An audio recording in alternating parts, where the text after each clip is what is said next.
Welcome to Agri-Pulse Newsmakers, where we aim to take you to the heart of ag policy. I'm Jeff Nally, stepping in for Spencer Chase this week. This week's guest is Zach Ducheneaux, administrator of the USDA's Farm Service Agency. Before we discuss ag programs, here's some of the items making news this week. Ag Secretary Tom Vilsack was in Mexico to start the week and used a meeting with Mexican President Obrador to make the case for approving biotech traits. Vilsack said he didn't have a breakthrough to announce, but said the scheduled 1-hour meeting expanded to nearly 2 hours. Over 100 of the nation's pork producers were in Washington this week for the National Pork Producers Council fly-in. Top priorities included preparing for and preventing foreign animal disease, the agriculture labor shortage, and increasing pork exports. While high input costs may be dulling potential farmer enthusiasm for higher commodity prices, the monthly Purdue University CME Group Ag Economy Barometer dipped to a reading of 113 for March of 22. That's the lowest since March of 2020. The reading was 12 points lower than March and 36 points lower than March a year ago. Ag Secretary Tom Vilsack reported some fresh numbers on the recent Conservation Reserve Program general sign-up. Looks like there'll be a net loss of approximately 1.4 million general sign-up acres. The Secretary says the numbers prove there is no reason for him to open CRP acres for emergency cropping. In the big picture, there are only 22 million acres currently enrolled in CRP, well below the cap of 25.5 million. By the way, that cap expands to 27 million acres in October. Well, while you and I and others may be racing to get our taxes filed to the IRS on time this month, the Farm Service Agency is coming off of a blur of signups for farmers during the month of March. But Zach Ducheneaux, the administrator of the Farm Service Agency, says simply the FSA work is never really done. With the drought pervading in much of the western part of the country and the delivery of the ad hoc programs that Congress authorizes us to carry out for our producers, we're still whipping and spurring for the finish line that we don't even see yet. So our staff is really doing great work. So let's think out loud just a little bit. Obviously, all the sign up for ARC and PLC. Yeah. What were the other elements that took place and what still is on the forefront for producers across the country? ARC and PLC are behind us. Acreage reporting is behind us. We had some closeout for some disaster programs on January 31st. So the front quarter of the year has been the calendar year has been pretty busy. Next, we had CRP sign up, and we're really happy with the results we've gotten there so far. In the future, we've got CRP grasslands, but in the middle of all of that, we also have delivered the Emergency Livestock Relief Program authorized by Congress last fall to producers in a very unique way. And this is the first time that I'm aware of that producers haven't had to apply. We had their information from their LFP applications. So livestock producers that were affected by drought are just going to receive a payment here in the next few days based on that information. So thinking then about the sign up, how is the staffing, or how is staffing now of the Farm Service Agency and your IT structure? Are you set for the challenges that might be ahead of you in future signups, or is there a need? There's always a need for more hands, but our staff, true to the nature of the producers they serve, get the job done. And I'm really proud to be able to lead this team. We've got staff that have worked overtime into the night on the weekends to get all of the things done that are added onto them, because understand that when we get an ad hoc program, we don't have the opportunity to staff up and train for that. So it just falls to other staff that we've got out there, and they knock it out of the park every single time. We've talked a lot about harmonization over a period of time to make it easier for producers to sign up for various programs and various sides of the agency. Farmers are gathering a tremendous amount of data, and on top of all of this, then the COVID situation kicked in that prevented those face-to-face meetings. In light of this effort and in light of this technology age, are we finding that we're moving to some directions, or could be directions, to make sign up easier? That's a really good point, and one that we tried to stress all along. We had normal signups throughout all of COVID when we were not able to do the face-to-face meetings, and we've been itching to get back to those just like everybody else has. The technology that we've adopted to get through those times, we're looking at using in the future to make it easier for the next generation of producers, because while the average age of the producers is 57, most of them are in my generation and like the paper. Those in my daughter's generation, they just as soon do it on their cell phone if they can. So the technological advances that we've made, the comfort that our staff have developed with the Microsoft Teams environment, having the virtual meetings, is really going to benefit us in the long run. So also thinking then for those who would like to have that, it's great that they'd have the ability to, but they might not be able to with infrastructure. Another reason why Congress has spent so much money and the Department of Agriculture included to help to improve broadband and cell service across the nation. Yeah, absolutely. And that's a big component in other segments of the department, is getting that broadband access out there. And we work to accommodate producers all across the country where that isn't an option. We had drop-off boxes. We did decidedly 19th century tech in some cases to build solutions for the producers. We would meet out in the parking lot across the vehicles, so we were socially distanced, so we could get all of this done. So the staff really couldn't be prouder. Couldn't give any more accolades to the staff of the Farm Service Agency and the work that they've done. Our guest this week in Newsmakers is Zach Ducheneaux, who is the administrator of the Farm Service Agency. Well, CRP has drawn a lot of attention as late, and we're looking at a new farm bill. We'll have more with Zach Ducheneaux next.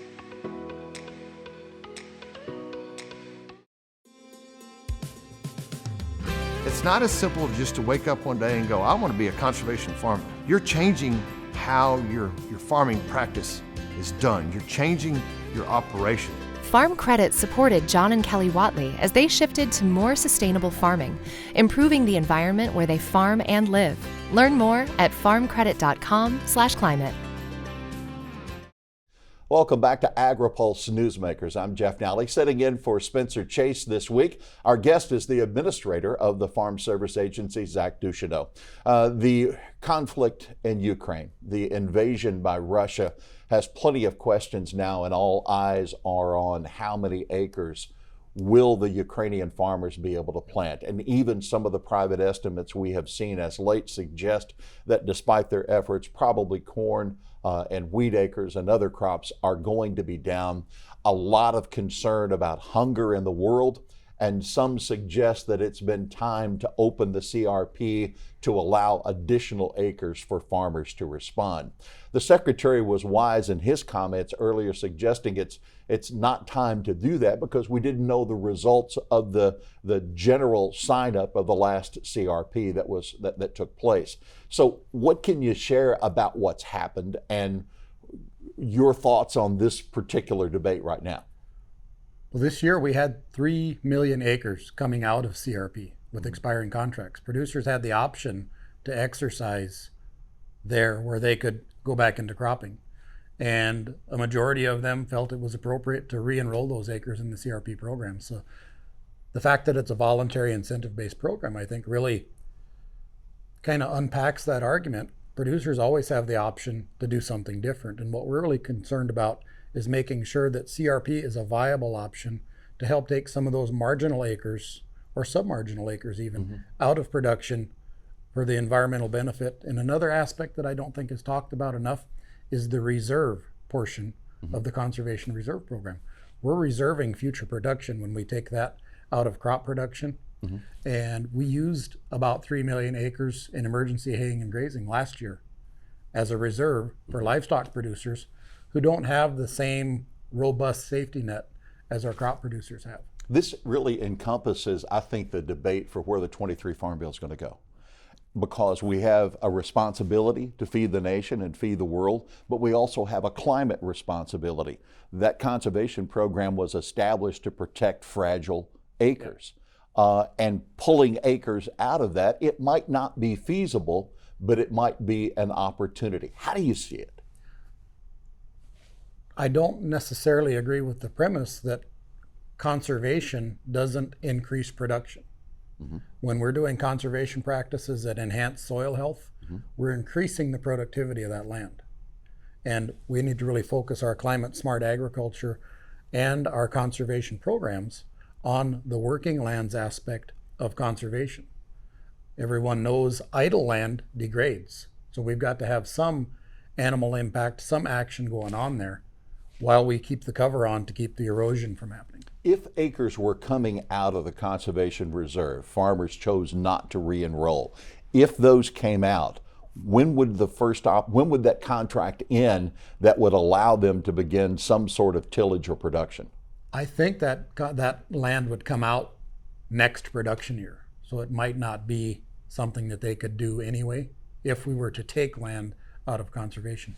The acres that are expiring expire at the end of this production season. So let's talk about ARC and PLC for a moment. We are in a new paradigm, both of the price of inputs that farmers are paying and even the question of the availability of inputs.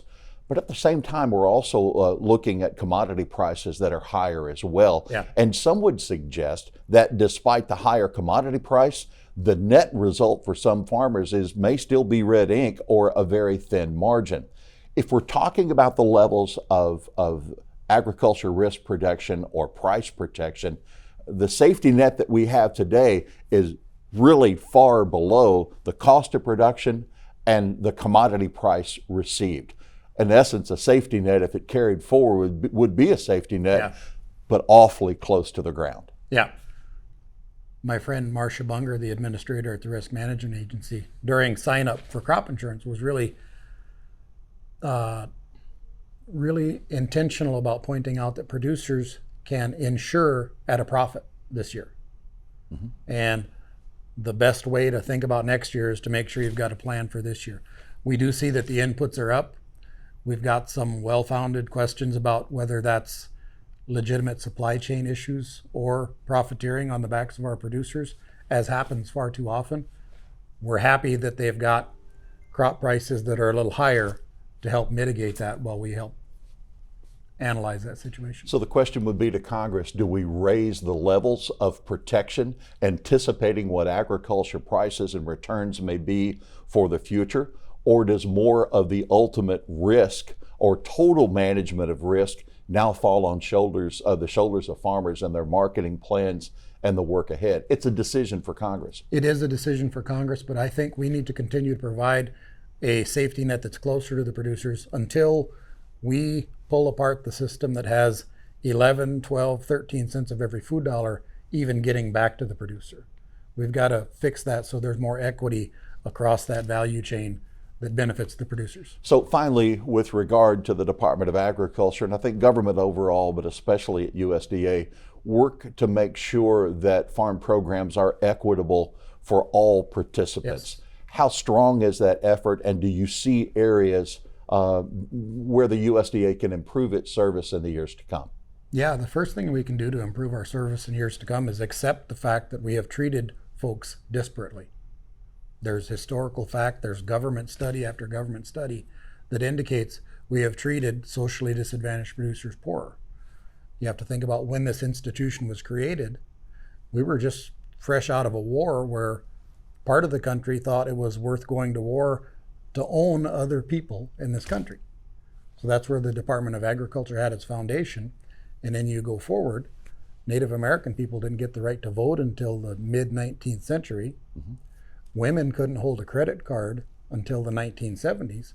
So there is an institution that's created in a different reality that may be discriminatory in its foundation.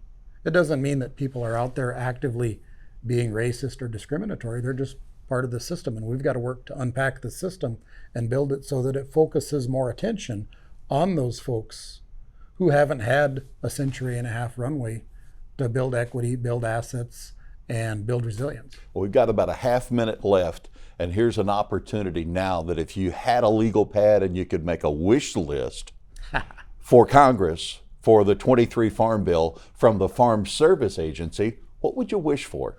I would wish that the Congress made many technical assistance requests of us because we're in a responsive posture with regard to Farm Bill conversations. We're not advocating, we're responding to the questions that come from the Congress because they have a better connection to the people out there in the countryside. want to thank you very much for being with us on this edition of Agri-Pulse Newsmakers. Thanks for having me. It's been great. Well, when Agri-Pulse Newsmakers continues, we'll come back with a panel of experts and talk about farm programs and look ahead at the challenges of meeting the supply needs of the nation. In the meantime, Hannah Pagel is with us, and this segment of Map It Out gives us a look at the infection rate of highly pathogenic avian influenza in the nation. Poultry and egg producers are closely watching the spread of highly pathogenic avian influenza, which has already hit operations in more states than the 2014-2015 outbreak. The loss of egg-laying hens couldn't come at a worse time for consumers, who usually ratchet up egg purchases prior to Easter, but may find them to be even costlier this year. The current outbreak was first detected in a commercial flock in Indiana in February, and wild birds quickly carried the disease to several other states. Since then, more than 22 million birds have been affected, with over 18 million of those birds belonging to egg layer and pullet operations, according to USDA's Animal and Plant Health Inspection Service. If you take a look at this map, you can see a snapshot of where high path has been detected in the U.S. So far this year, there have been over 90 detections in commercial flocks in 14 states, according to the latest USDA data. Some of the largest confirmed cases are in Iowa, where detections at commercial layer facilities caused 5.3 million chickens in Buena Vista County and another 5 million birds from an Osceola County flock to be destroyed. As the numbers continue to rise, it's too early to estimate the economic impact the outbreak will eventually have on poultry and egg producers, as well as consumers. However, the Congressional Research Service estimated the last outbreak valued turkey and laying hen losses at nearly $1.6 billion, with a $3.3 billion economy-wide loss.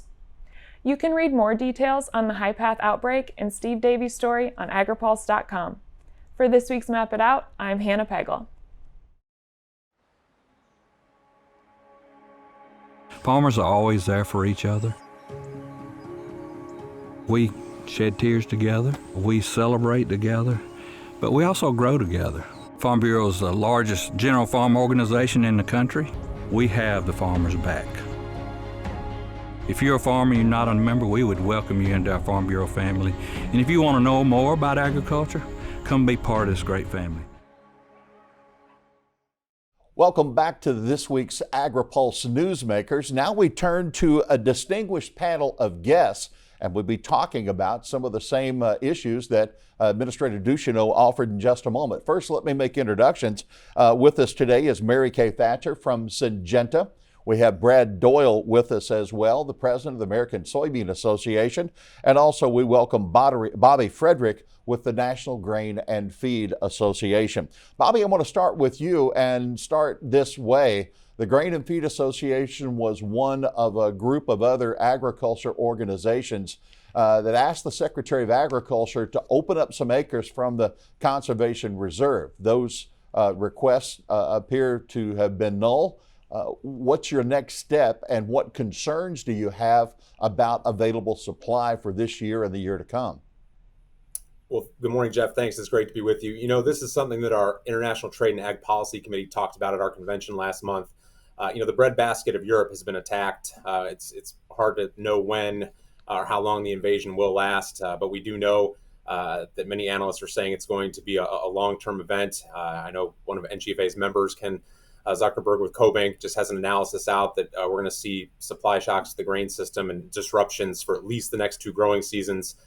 So we took a look at the Conservation Reserve Program, and according to the most recent data, the 4.1 million acres that are prime farmland. This is the land that has the best physical and chemical characteristics to be grown for food, fiber, feed, etc.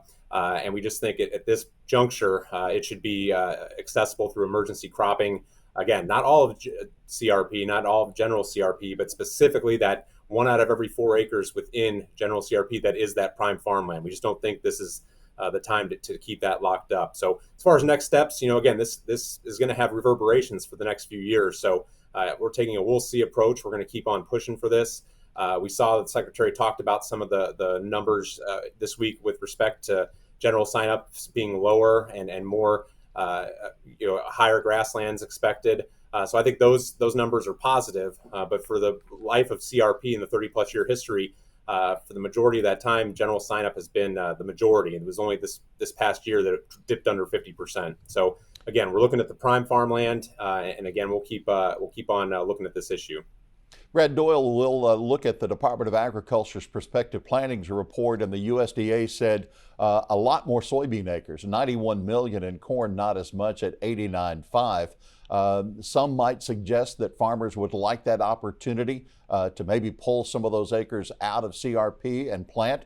And other farmers would suggest we're already having a hard enough time trying to find inputs for the year. And if you open up more acres, you're going to lower the price, so you'd take a hit on both ends. Where does the Soybean Association stand on this particular subject?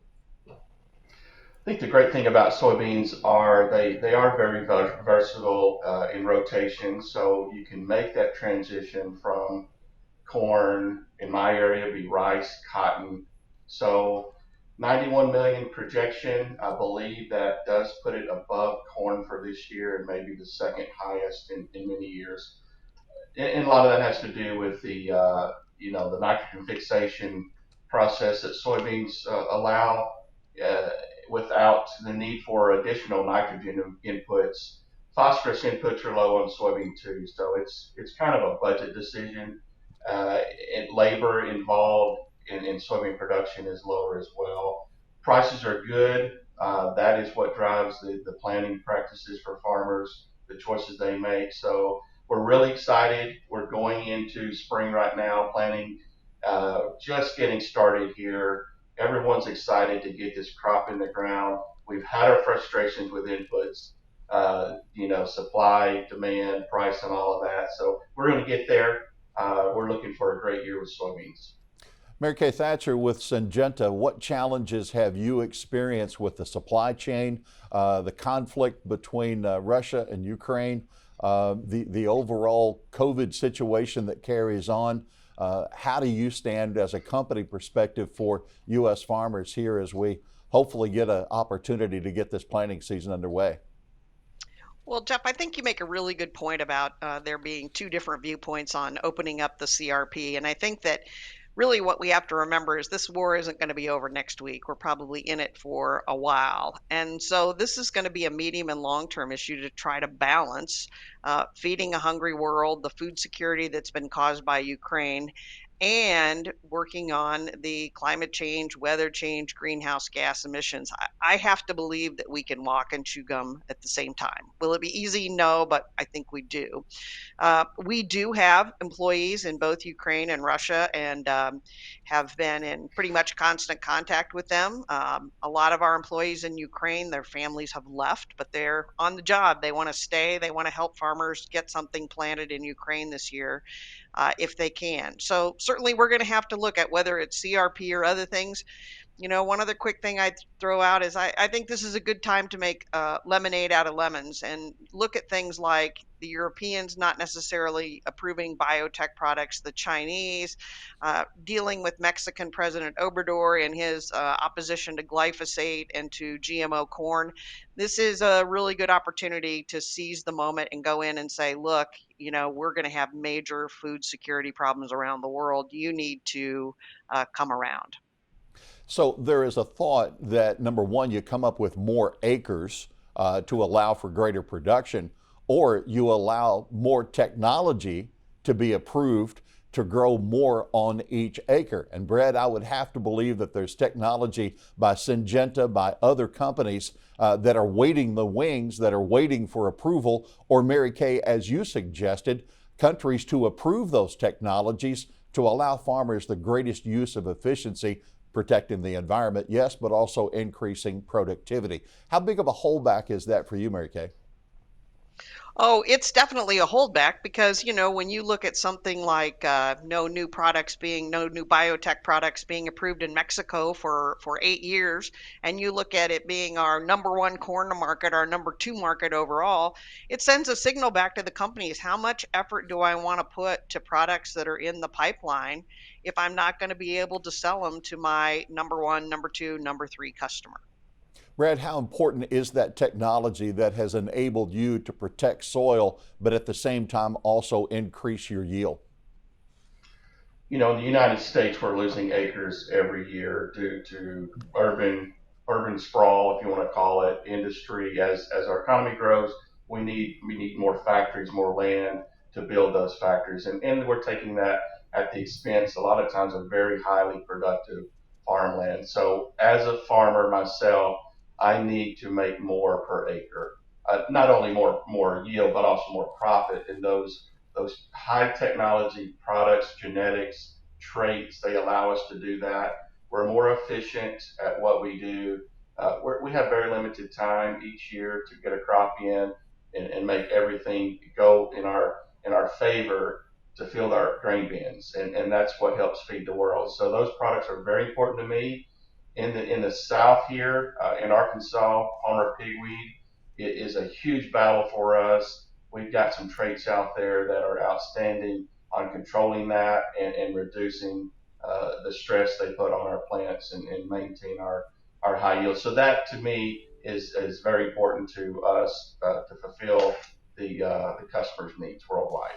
Well, our guests on this panel, Brad Doyle with the American Soybean Association, Bobby Frederick with the National Grain and Feed Association, and Mary Kay Thatcher of Syngenta. We'll have more with this panel after this. Looking closer, seeing further. That's how we do it. At Curious Plot, we're driven to find what's next for agriculture, animal care, and food.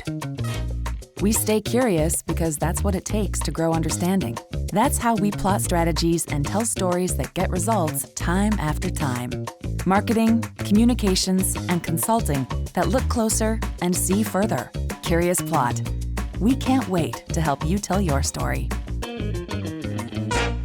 Welcome back to Agri-Pulse Newsmakers. Bobby Frederick is with us of the National Grain and Feed Association, a part of our distinguished panel today. Bobby, the thought is the Farm Service Agency and the programs that are in the 18 Farm Bill as we move ahead to the 23.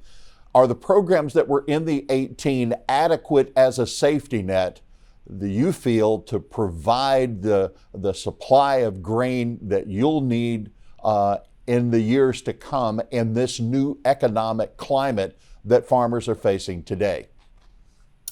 Jeff, thank you for the question. I want to be deferential to our grower and commodity friends here. I think generally speaking, yes. I know NGFA, we want to support our producer friends as these Title I programs come up, and we are generally supportive, obviously crop insurance, hugely supportive of that, and Title I programs that don't influence planning decisions. But essentially just putting a bow on the CRP conversation real quickly, we want the same thing as USDA. I mean, Undersecretary Bonnie at his confirmation hearing talked about getting the right lands in the program and not taking highly productive land into CRP, and that's what it's all about. So I think if you can get that part of Title II right and you can get that part of Title I right, that's a strong way forward. This administration has been very focused on these supply chain issues as well, with the Surface Transportation Board and Secretary Vilsack's letter, which we greatly appreciated, to try to get acceptable rail service restored to ag stakeholders. So Title I Farm Bill, Title II Farm Bill, getting that mix right, working on supply chain issues, that will help with the grain supply and helping our members deliver their role in the ag supply chain. Mary Kay Thatcher, you've got extensive experience with farm programs here on the Hill, and it's very difficult to look ahead for what a new farm bill should offer when you're in the climate that you're in today. Inputs are higher, challenges are higher, commodity prices are higher, but the margin is still thin. The stakes are stronger. What's the caution for these committees as they start to evaluate and also craft a policy for the next 5 years? Well, one of the things that concerns me most, Jeff, is all the people that talking about, oh, maybe we should go to more of a permanent disaster program. I think we have to be really careful with that. We've worked long and hard for 30 or 40 years now to build a crop insurance program that really works. I think we've got something like 91% of the acreage in this country, the major crop acreage, that's covered by crop insurance.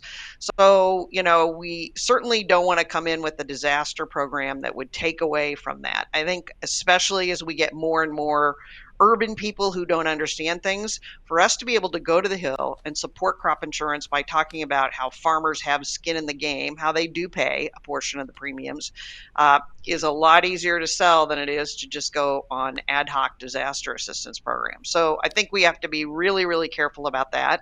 The other thing I would say is that this will be my 9th farm bill.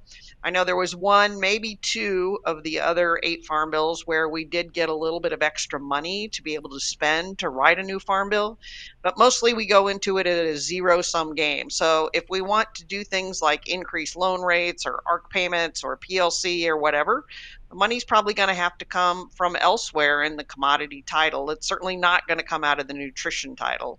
Now, if portion of the Build Back Better and the $27 billion in new conservation funding indeed comes through, that'll be a big help. Then we will have indeed some money that we can try to do to even strengthen the safety net. But if there's no new money, it's going to be pretty darn hard.